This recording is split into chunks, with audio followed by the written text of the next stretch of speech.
Hello, everyone, and welcome back to another episode of the Jabez Experience. My name is Helen V. Hicks. I'm a licensed professional counselor, a parent coach, author, and a podcaster. And this is my co-host. My name is Curtis Brooks. I'm a men's life coach specializing in transformational leadership for men. Awesome. Thank you so much for introducing yourself. So, our topic for today is starting the conversation right. And I think Curtis and I almost had another episode before this. So we decided to get you guys involved with the conversation and move forward. So I chose this particular topic, and when I have that starting the conversation right, I'm really wanting to help educate people in terms of the words you choose when addressing a concern that you have or a concern you have for someone else.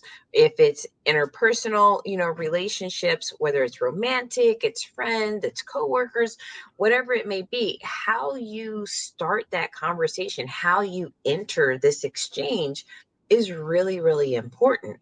Um, and how you start it can often dictate the course of the conversation and the ultimate outcome of it.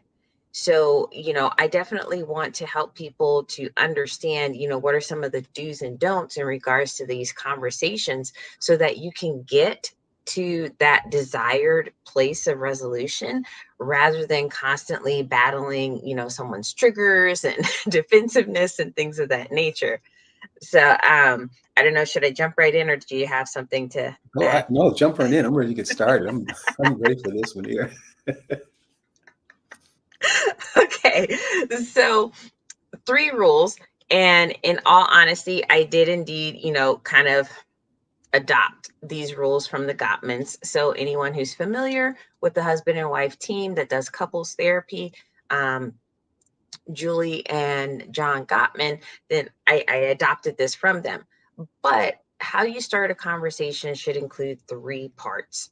The first part is you talk about how you feel.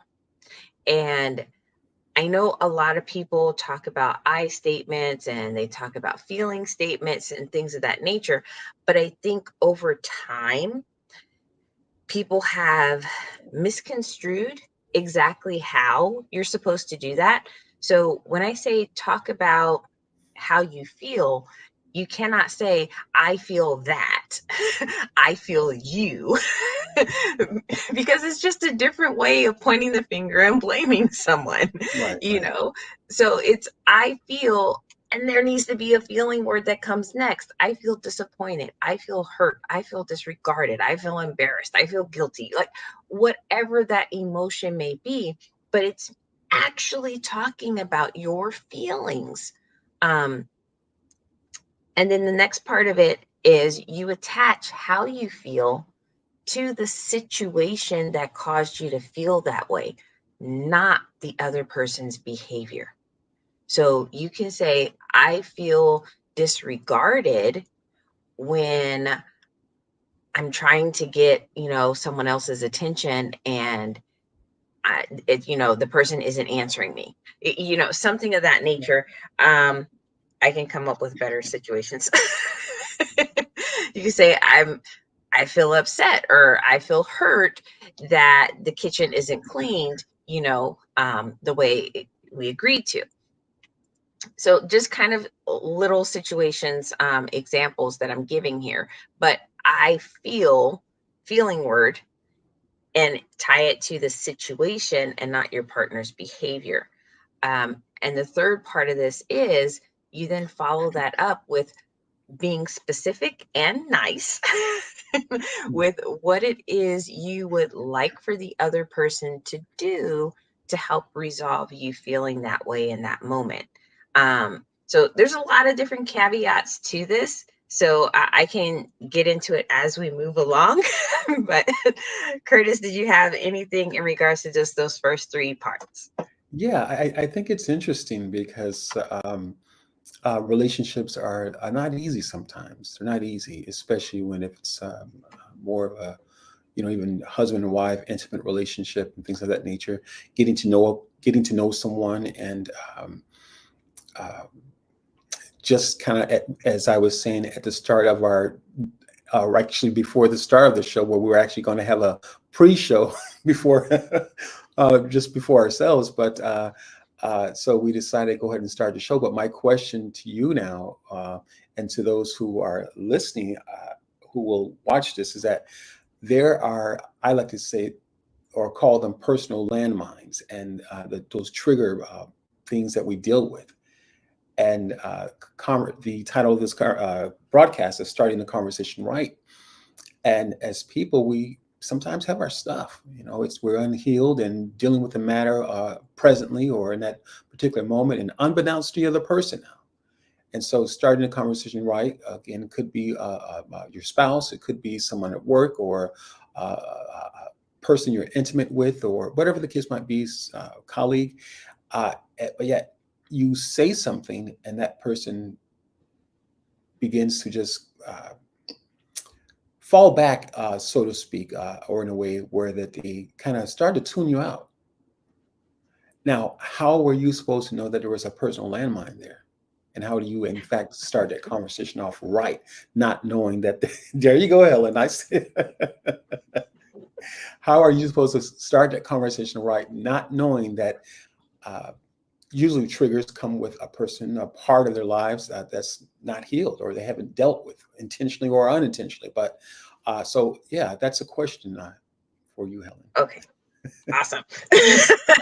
So I have no expectation of anyone to have a crystal ball or a magic wand or anything else, and to just automatically know what somebody else's personal landmines or triggers Right. are. That is not what I'm saying at all.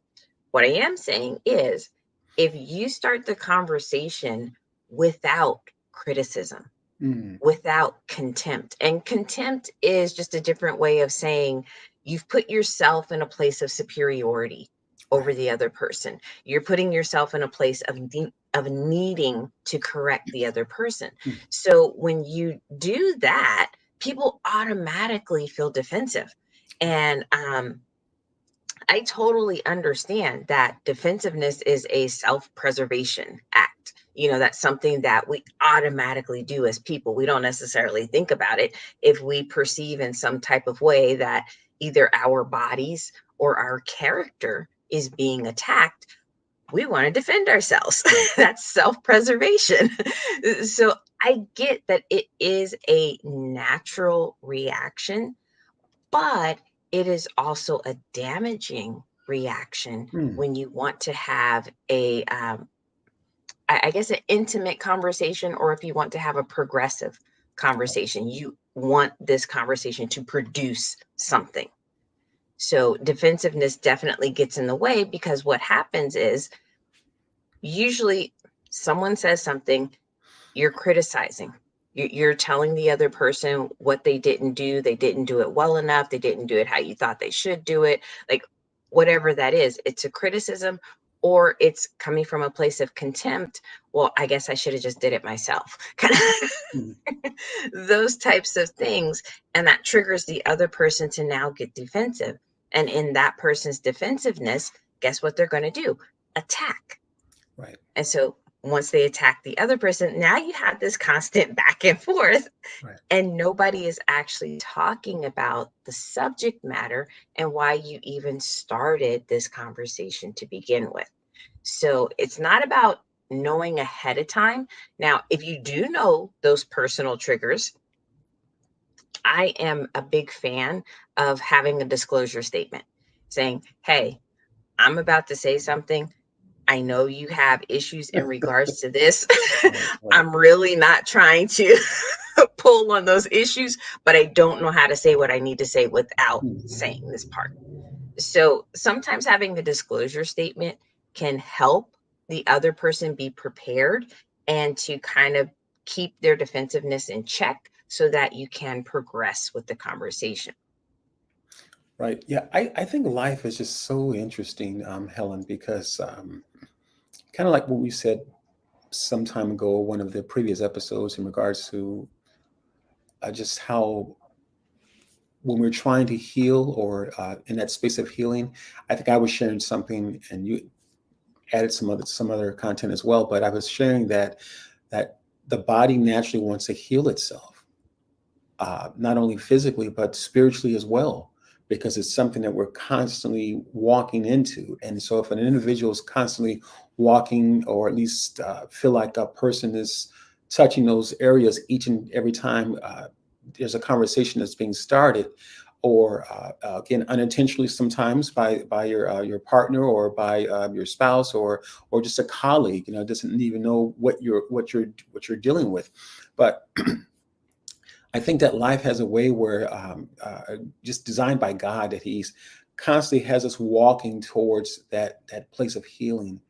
And as long as we're not dealing with those personal landmines, the trauma, I like to call it, uh, as long as we're not dealing with those items, those things will forever be coming up. And again, it can almost seem like or feel like especially when in a intimate relationship with someone, it can seem like that person is maybe even doing it intentionally. But uh, ideally, if a person has not dealt with an issue, it's more than just one landmine, or the more than one trauma situation, and that can trigger that. It could just be your language, your actions. I mean, it's several different ways how a person can be triggered. But I think, again, God has a way where He's constantly has us walking towards that healing, and it is up to us to put it at the altar, so to speak, so that we can place it at His feet, and be prepared to uh, uh, heal properly. And it does not necessarily mean that the scar is gone or the damage is gone. But interesting enough, I think it's important for us as human beings, as we're walking through life, and I think we have a greater purpose, and that is to share with others, not feel like we're in this life on an island to ourselves, but life will have it so where it's that people need to see the holes in our hand. They need to see sometimes the challenges that we've dealt with, and again, from a healed space now. I'm not saying, oh, I did this happened to me such and such time and I can't talk about it, but from a healed space, people need to see the holes in our hand. And I think that just really kind of brings forth a authenticity, an authentic person, a whole person that is now communicating. And now I no longer get offended by those trauma points, those trigger points, those personal landmines. Oh, he said this, she said this. I'm not flying off the handle, but I'm listening now. I'm able to listen, actively listen, and ascertain what the individual is talking about. Right. So I want to kind of pick up on the part of the body naturally wants to heal, Mhm. and I will include, the spirit, is a part of that too. The spirit also wants you to heal. It Absolutely. doesn't want you to carry around all these, emotional wounds and traumas and things of that nature. And so if people can take that piece, that there is a pathway for healing within this, and being able to say, okay, if you feel triggered by somebody else having whatever conversation with you, that should be a sign that there's still something Right. within that that's left to be healed. And Mm. it's not necessarily about, ooh, I need to attack you because Right. you pushed my sore spot.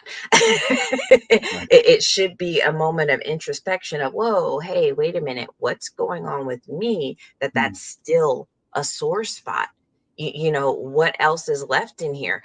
And I always like to equate a lot of emotional experiences through physical experiences, because I think people identify and connect with those physical experiences a lot easier than having to dig into the emotional piece and be more vulnerable. So I'm looking at how I'm seeing it is something hurts you emotionally. It's kind of like if you have a cut along your arm and it was a deep cut, and you went through the process of going to the hospital, and they flushed it out, and they gave you some stitches and they patched it up and all this other kind of stuff, and time goes by, and then boom, somebody bumps up Right. again against that spot, and it's like, oh, that really hurts. I mean, hurting and it keeps hurting, then eventually it's probably going to lead you to go back to the doctor and say, hey, is this really okay? Did we do all the correct measures for this to heal the way it's supposed to heal?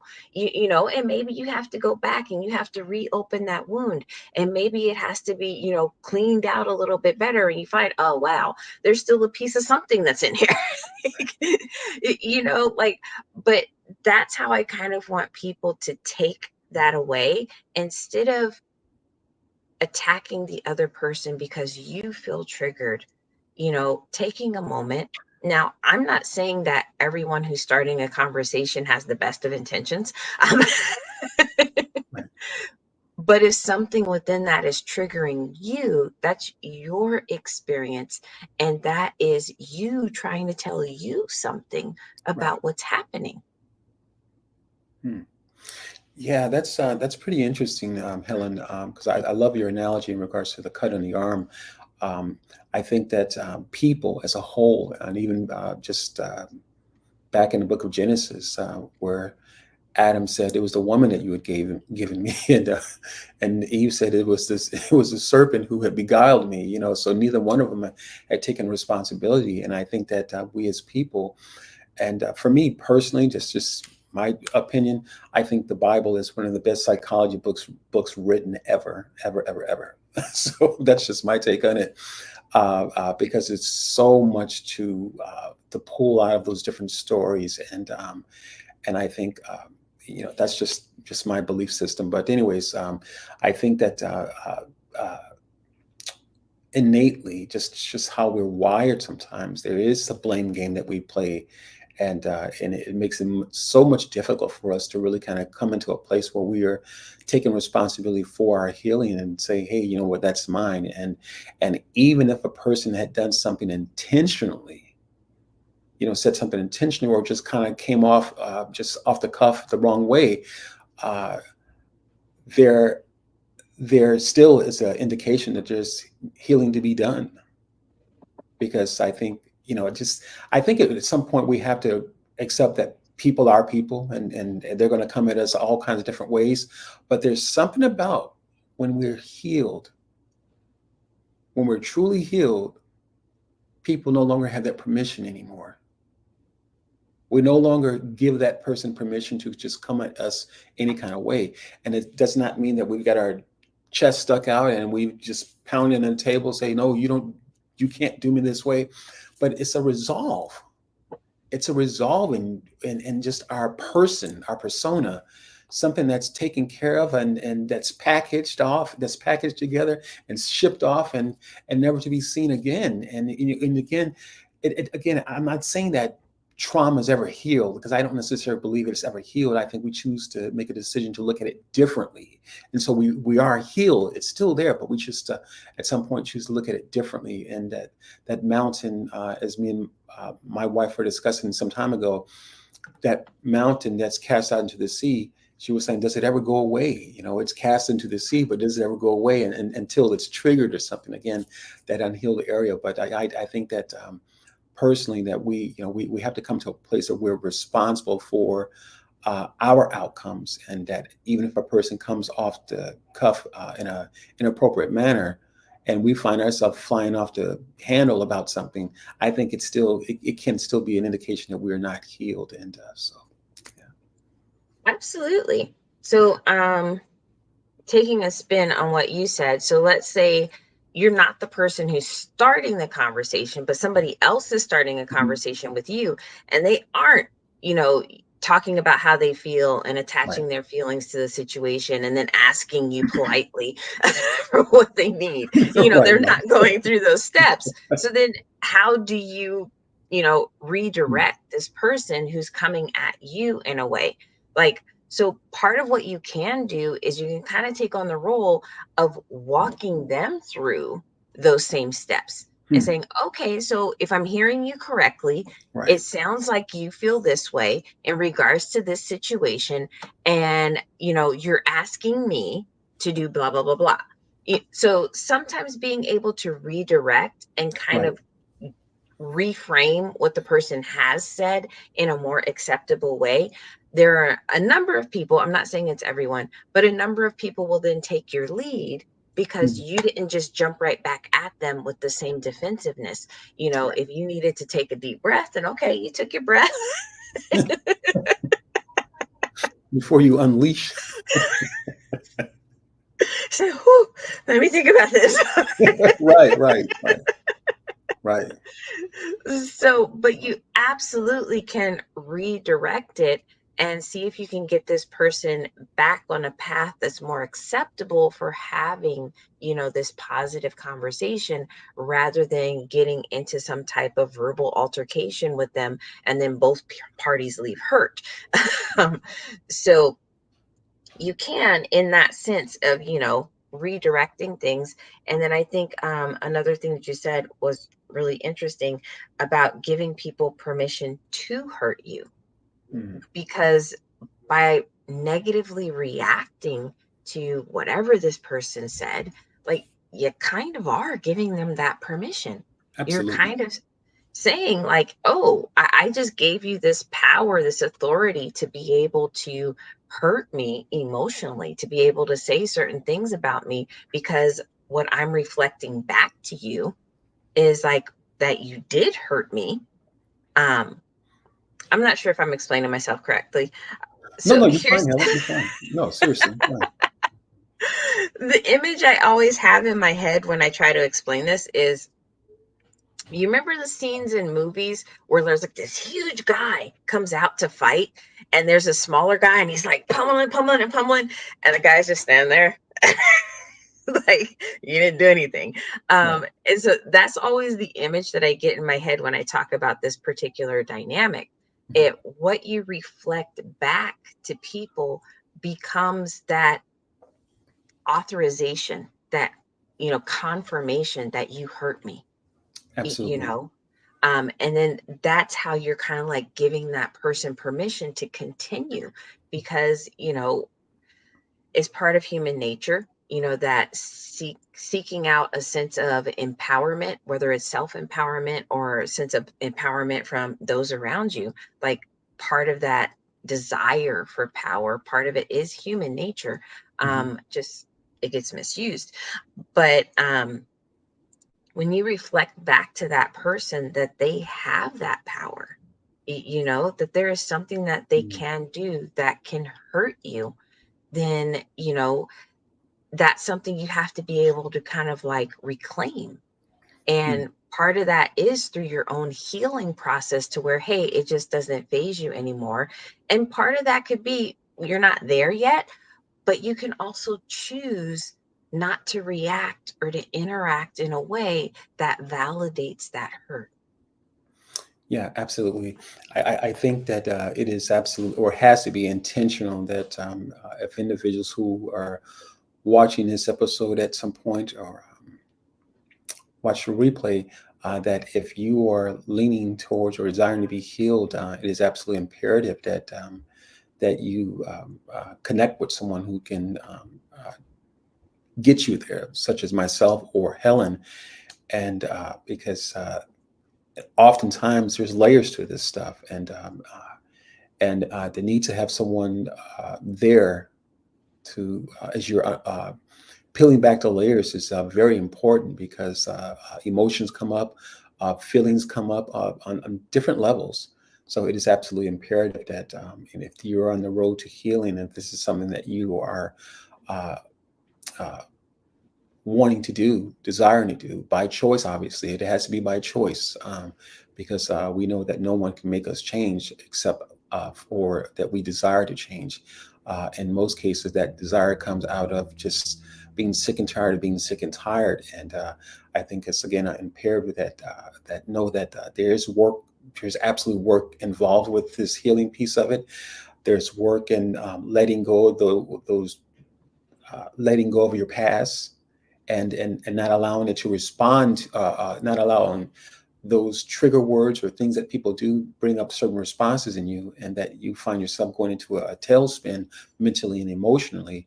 So it is imperative that as we're preparing to do the work, that we know, and we've Helen and I have said this countless times, that it is a process. It is a process, and we have to remember that. But we also have to be diligent in it, because and in most cases, if we are still dealing with the trauma, and I would probably even venture to say that it's probably, and for most of us, it probably has been some years now.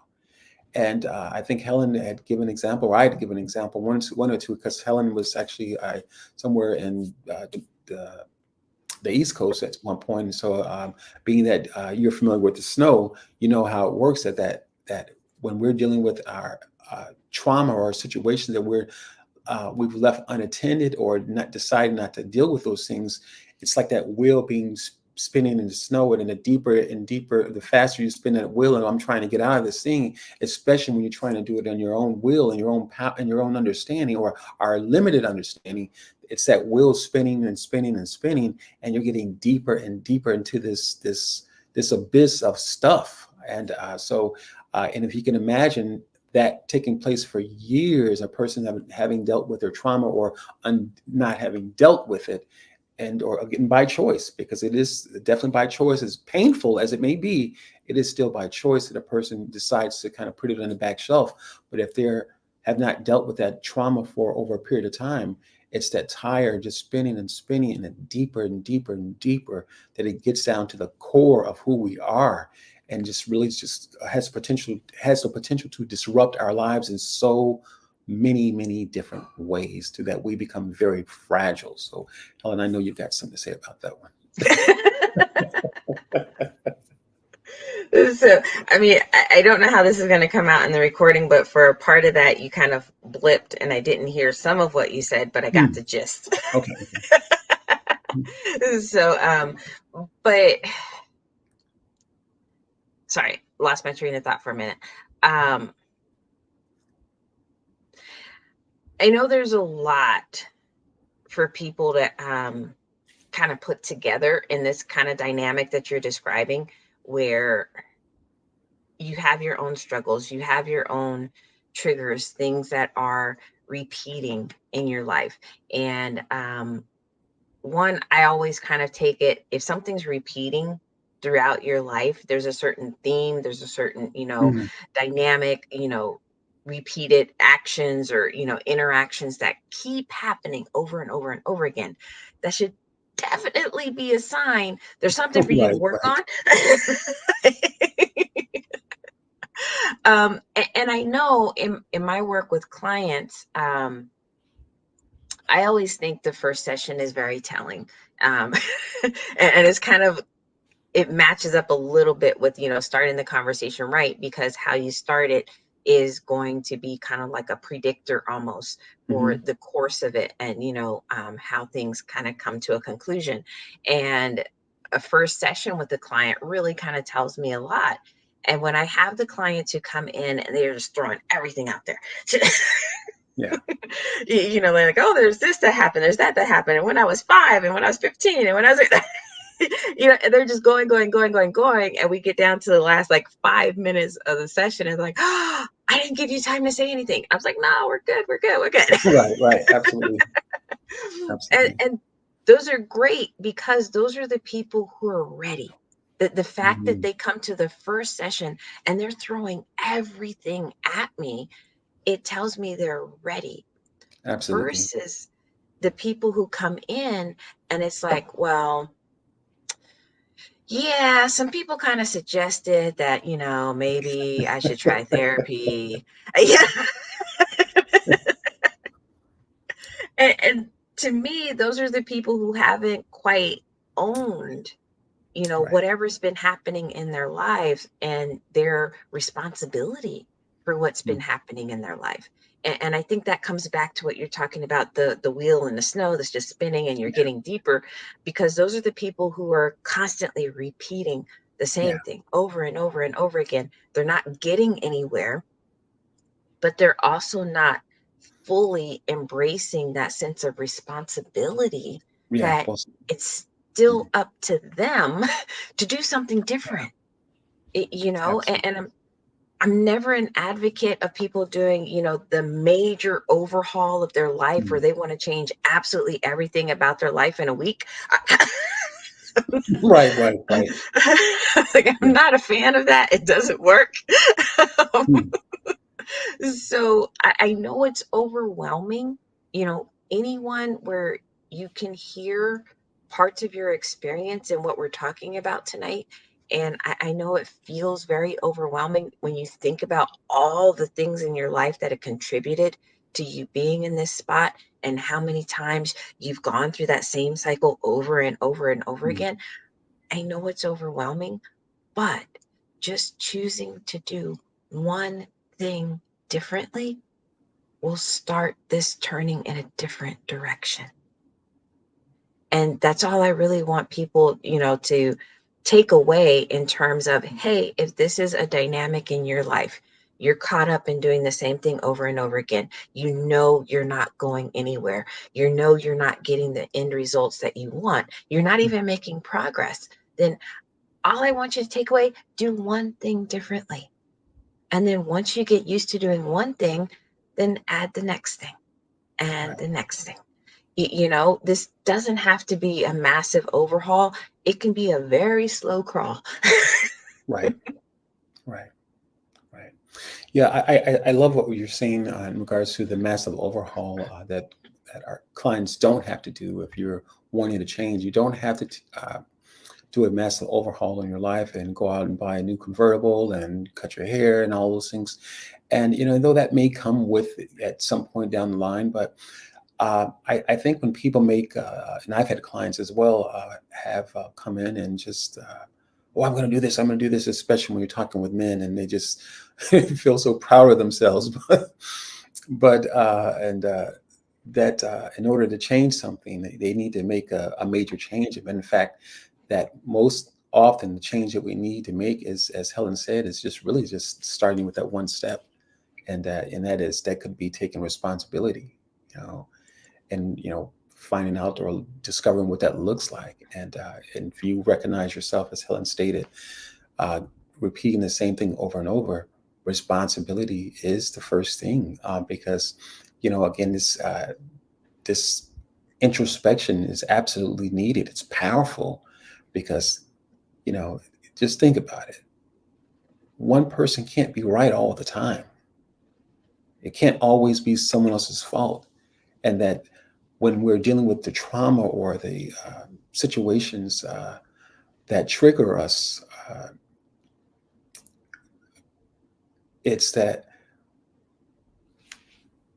when a person says something, does that mean that every person's out to get you? Because when I say this, because this is how the trauma can make us feel. Again, on a deeper level, it can make us feel that people are out to get us and they just don't like us. And this is just the spiraling effect of the trauma, digging us in a deeper hole. And Helen, I want to go a little deep on this. So I know you're probably going to have something to say about this, and that's okay. I want to definitely hear what you have to say. But what happens, and I was kind of explaining this to my wife, but what happens is that because the mind is so intricate, it's so very, very interesting, and people today are still trying to figure this mind out. That what happens is that the mind likes to create a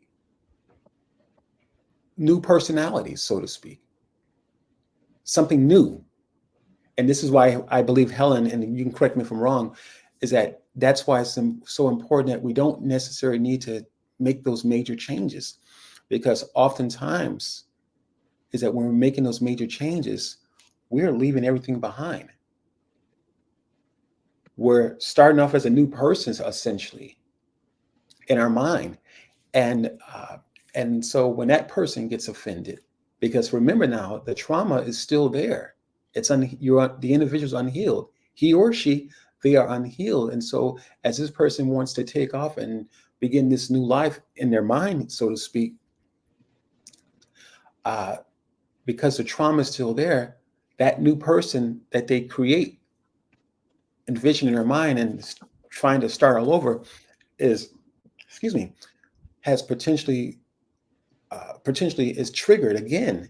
And so when that person is triggered again, feeling like they're being beat up, or someone found me out, discovered me, it's somewhere in here, and one of our little caves sometimes that we create, yet they create another personality. And so through this trauma, it can absolutely bring us to a place where we are battling mental disease and disorder because of the different variables that we're deciding not to deal with because of that wheel that's spinning in the snow. And uh, people, again, just how the mind, as Helen stated so nicely, the mind wants to, and whether we do it verbally or non-verbally, in a nonverbal sense, the mind will want to defend itself. And how it defends itself is sometimes escaping from the situation. And when it escapes from the situation, it can create another portal or personality that can now fend itself. And so that person that you're speaking to can come off as aggressive, but yet still that person who has not dealt with the trauma. So. Right. Okay. So, in listening to you, I guess I have to like verify first, because to me, as you're talking, that sounds a lot like multiple personalities, Yeah, dissociative yeah, identity. Yeah. Okay. mhm, So I wanted to absolutely. confirm first. Yeah, So, absolutely. yes, those types of mental health disorders are often due to trauma. Mhm, Something has happened to this person that's so bad that they don't have a framework of mhm, how do you conceptualize this? How do you include this into your person and your being, that, something so outside of the box for you, something so unacceptable is now a part of your world? How do you reconcile that these two things that you believe should never go together are now somehow merged together? So, yes, people will indeed get to that point. It's not always a choice, that they're making, or people aren't necessarily aware that they're making that choice. yeah, It's mhm, just, it's something that they feel is so foreign, yeah, they feel like it can't be a part of them. And mhm, so someone else has to be created to hold that, yeah, because it doesn't align with who mhm, they are or how they see themselves. And so therefore, okay, that has to go over there, and that other person can deal with that because I mhm, can't, that's not me. yeah, Kind of thing. So absolutely. it is definitely in regards to self-preservation. Like I was talking about with defensiveness, is the Yeah, same thing. um, and there's a lot. yeah, There's a lot of work that has to be done, professionally, if anyone is definitely experiencing that sort of reaction to trauma and whatever other situations they have going on in their life. That's not something that you're going to be able to resolve on your own. You're not going to be able to read books to get you there. yeah, yeah, absolutely. Definitely a need for professional help if it's that severe. Yeah, yeah, absolutely. Yeah, it is. It's interesting, Helen, because on this piece, what I just shared with you, the Lord was sharing something with me just recently, how that, and I was sharing with my wife that how that it is important for us to, as we have gone through, as we all have gone through something in life, and some more traumatic than others, but um, as we're working through this trauma, it is important for us to heal in a healthy way, not trying to, as Helen stated, not trying to just kind of revamp our lives and things of that nature and buy a new convertible and all that. But yeah, and again, there's nothing wrong with those things. But the point of it is that when we can find ourselves trying to escape the problem rather than deal with it. And so it's interesting because as I was just going before the Lord and some certain things, the Lord revealed to me that how important it is for us uh, uh, to heal, and that the scars that are oftentimes left over, they're important to Him, because it is a constant reminder for us that as we are talking before the Lord, going before the Lord, we are uh, in a perpetual place where we are reminded to give God the praise, to give Him the glory and the honor. And as we are, or if a person is dealing with the the unfortunate situation of severe trauma where they've created a separate personality. Uh, Oftentimes, God doesn't recognize that separate personality because He knows a person that was naked in their truth, and it is important for us to deal with deal with the scars, the trauma that has taken place.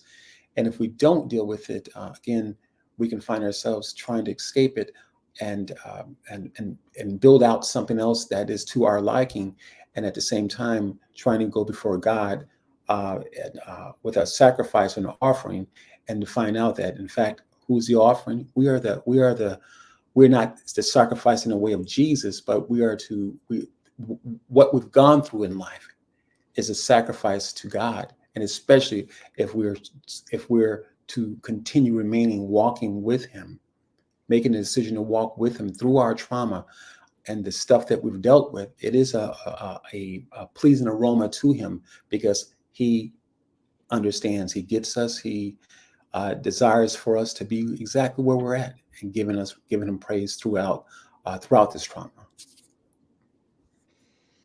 Okay. Looking at the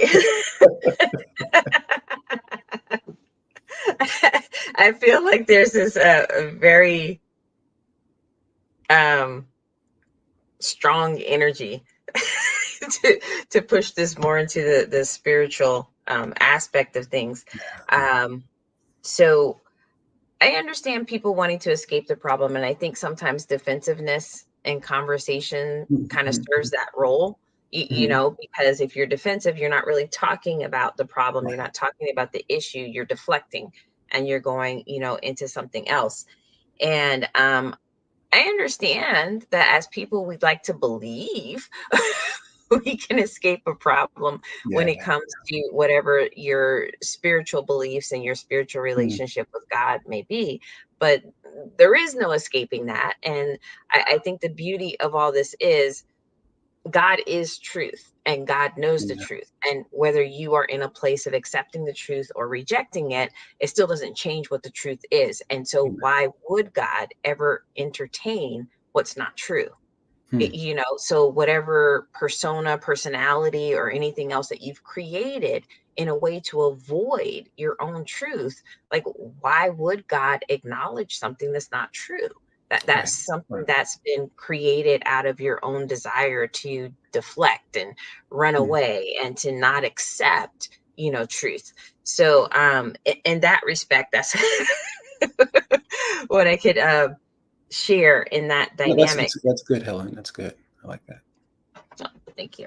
I do want to mention something else in regards to starting the conversation right, because being able to talk about how you feel, connecting those feelings to the situation, and then politely asking for what you need from the other person, Mm. that is a great way for like more personal, conversations. But let's say you're at work and you need to ask somebody, you need to have a conversation with someone in regards to work related things. Like you may not want to talk about how you feel. Right. You may Right. not be appropriate. So another way to kind of start those types of conversations is talk about your desired outcome. Say, Mm. hey, I know there's this project coming up. Here's what I had in mind. This is what I'd like, to be achieved. And then you can open it up to have other people join. Well, how can we work together to achieve this outcome, rather than starting it and saying, well, I need you to do this and I need you to do that. Mm. This other thing that you did over there, I don't really like how you did that. So can you do that differently? Right.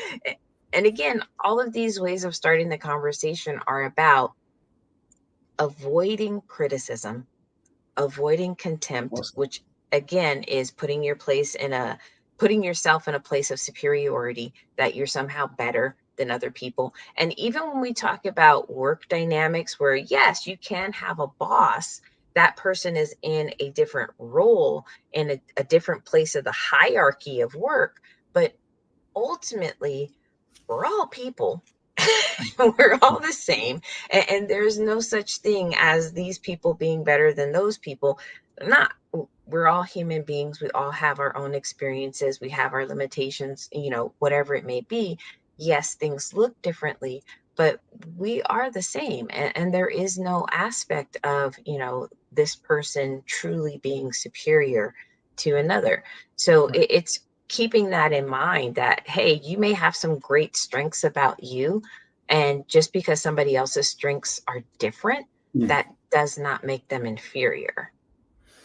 Yeah, absolutely. Yeah, I love that, Helen, because I think, and most importantly, we do have to we have to learn how to level the playing field, and because people in life will come with all kinds of different approaches, and to even being intentional about trying to make themselves feel superior than others.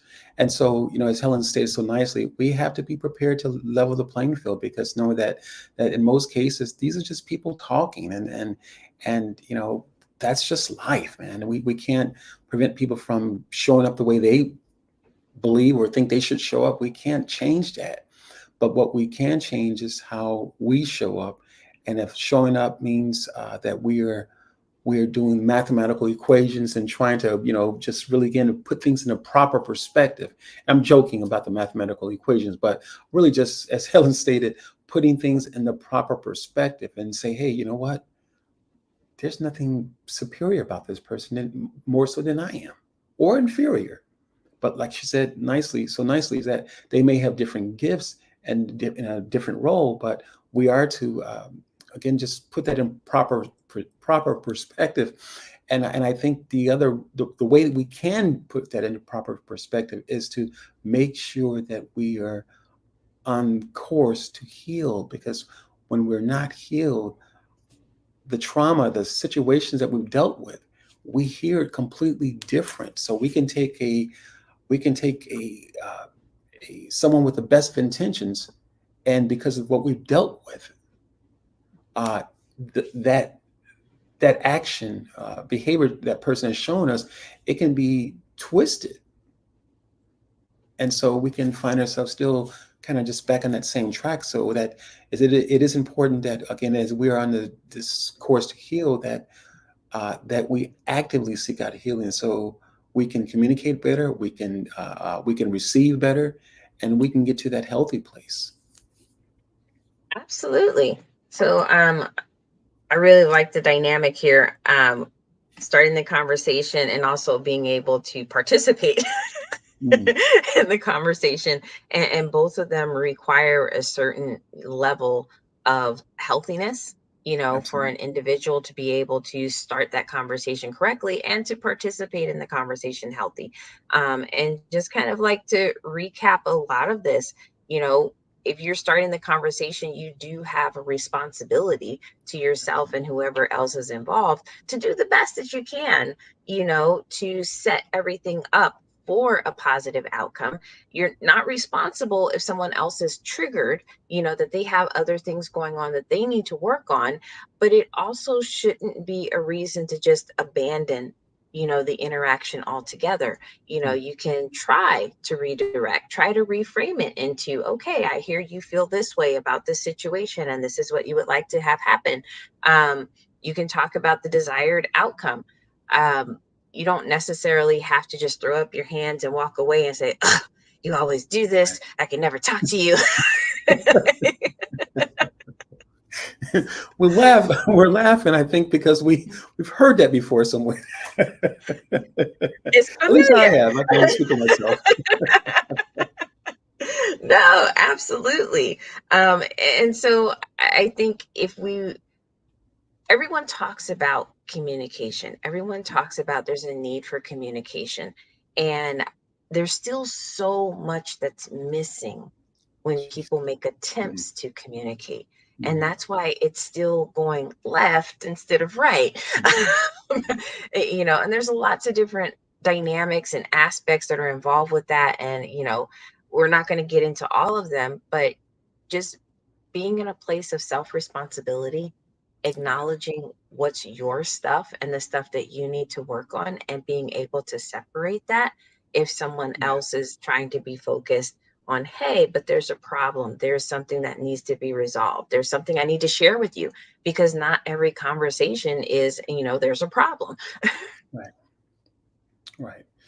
Yeah, I absolutely love what you said about the outcomes because I think that, as you stated so nicely, communication is it's a challenge for a lot of us, and no one, I don't know if anyone will ever master it, or if it's ever mastered because it is such a giving of yourself.